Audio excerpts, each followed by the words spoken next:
auditrices et amis de la RTVD, Radio-Télévision Disciple. Mesdames, Messieurs, nous vous saluons dans le précieux nom de Jésus-Christ de Nazareth. Nous allons aujourd'hui faire la lecture et prêcher la parole de Dieu du livre des Psaumes, Psaume 40, versets 2 à 4. J'avais mis en l'Éternel mon espérance, et il s'est incliné vers moi. Il a écouté mes cris. Il m'a retiré de la fosse de destruction au fond de la boue, et il a dressé mes pieds sur le roc. Il a affermi mes pas. Il a mis dans ma bouche un cantique nouveau, une louange à notre Dieu. Beaucoup l'ont vu et ont eu la crainte, et ils se sont confiés à l'Éternel. Amen. Amen, amen, amen. Bien-aimés, il transforme le désespoir en espoir, la honte en honneur, la peur en paix, la ruine à un nouveau départ, la mort à la vie, par un cri. Par un cri, il s'est incliné vers toi, il t'a retiré de la fosse de destruction, du fond de la boue, et il a dressé tes pieds sur le roc. Il a fermé tes pas, il a mis dans ta bouche un cantique nouveau. Gloire à Dieu par un cri. Souvent bien-aimé, le cri de désespoir devient une prière sincère, une prière forte, une prière de délivrance et une prière de miracle. Quand on est triste, découragé, abattu, seul, pris dans un pétrin, impliqué dans un accident, dans un endroit sombre et sans direction, dans une situation semble impossible de sortir, par un seul cri, cela veut tout dire. Amen. Là où tu es, bien-aimé, tu peux crier à Dieu, il t'attendra. Expérience vécue. J'étais impliqué, bien-aimé, dans un accident dans mon jeune âge. Le seul cri qui venait dans ma bouche, c'était Jésus, Jésus. Après ce cri, je ne connaissais rien. J'avais perdu contact avec le monde extérieur. C'était un moment, je ne sais quoi dire.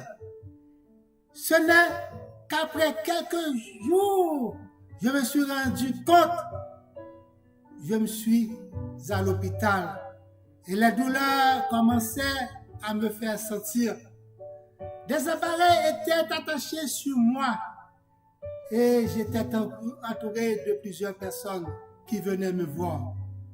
Ce qui était révélé dans mon accident, on était obligé de me faire subir des interventions chirurgicales.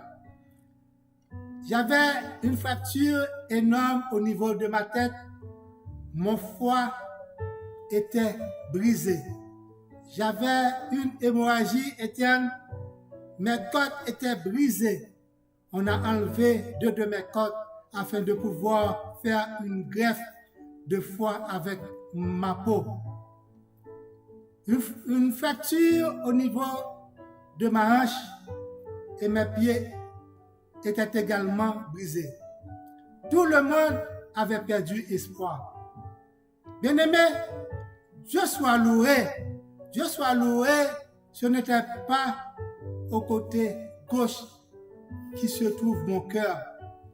Grâce à un cri d'appel du nom puissant de Jésus-Christ, Jésus, ce cri m'a retiré dans ce pétrin.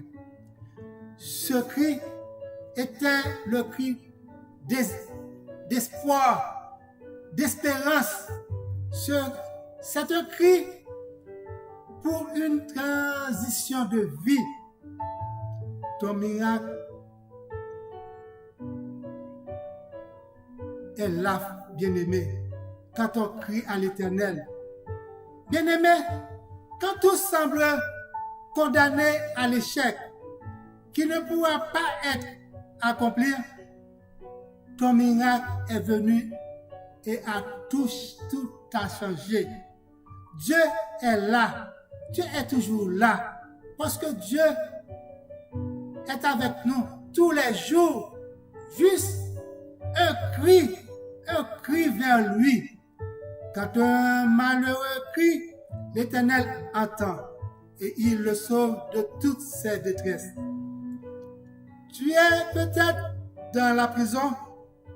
Tu es peut-être kidnappé, en maltraitance, dans un mauvais endroit, malade depuis longtemps, tourmenté par des esprits.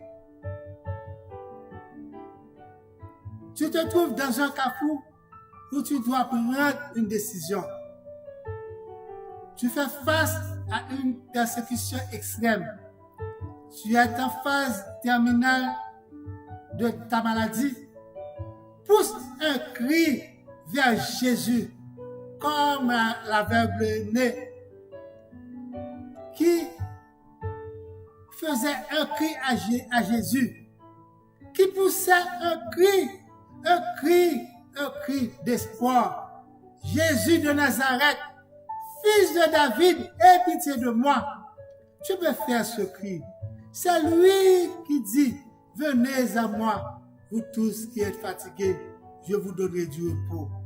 Aujourd'hui, bien-aimés, dans la situation à laquelle tu te trouves, peut-être tu ne peux pas trouver des mots de langage pour exprimer à lui. Crie à Jésus-Christ. Pousse des cris pour que tu fasses appel à la compassion de Jésus-Christ et pour attirer son attention.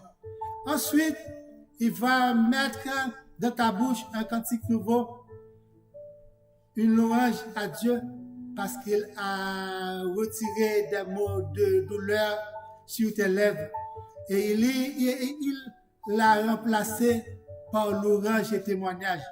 Beaucoup l'ont vu et l'ont tué de la crainte et ils se sont confiés à l'Éternel. Bien-aimés, des miracles que l'Éternel a opérés dans ma vie ne sont pas seulement pour moi. Les miracles deviennent témoignages. Je n'ai pas regretté de ce que j'ai vécu. Au contraire, je raconte, je partage, je témoigne. Je suis la preuve vivante que le Seigneur sauve encore. Jésus transforme encore. Jésus restaure encore. Gloire à Dieu. Béni soit l'Éternel. Pousse des cris vers Jésus-Christ et mets en lui ton espérance. Jésus-Christ connaît ta vie. Il n'est pas insensible à tes besoins, à tes attentes, à ton urgence, à tes douleurs et à tes souffrances. Il a toujours de la compassion pour ceux qui font appel à lui. Bien-aimé, un cri vers Jésus dans les moments difficiles, cela révèle ta foi. Invoque-moi au jour de la détresse, je te délivrerai et tu me glorifieras. Gloire à Dieu. Combien de fois déjà tu as essayé d'évoquer le Seigneur dans tes maladies, dans tes problèmes, dans tes souffrances, dans la détresse? Combien de fois, bien-aimé, n'es-tu pas l'Éternel est près de ceux qui l'invoquent et avec sincérité? Aujourd'hui, c'est ton jour J. Jésus-Christ est près de toi et attend ton cri d'espérance et de foi. Il te répond parce qu'il est près de ceux qui l'invoquent et ensuite son ange est autour de ceux qui le craignent. Il les arrache du danger. Pour cela, bien-aimé, n'aie pas peur du danger. N'aie pas peur de la maladie. D'ailleurs, c'est lui qui guérit toutes sortes de maladies. N'aie pas peur pour les obscurités de ta vie. Jésus-Christ a dit, je suis avec toi tous les jours jusqu'à la fin du monde.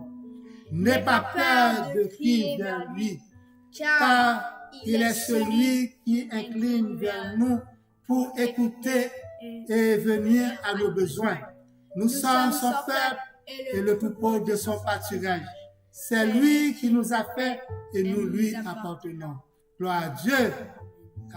Passez une bonne semaine. Que Dieu te bénisse dans le nom de Jésus-Christ de Nazareth. Amen, amen. Bonne semaine, bonne semaine. Amen, amen, amen.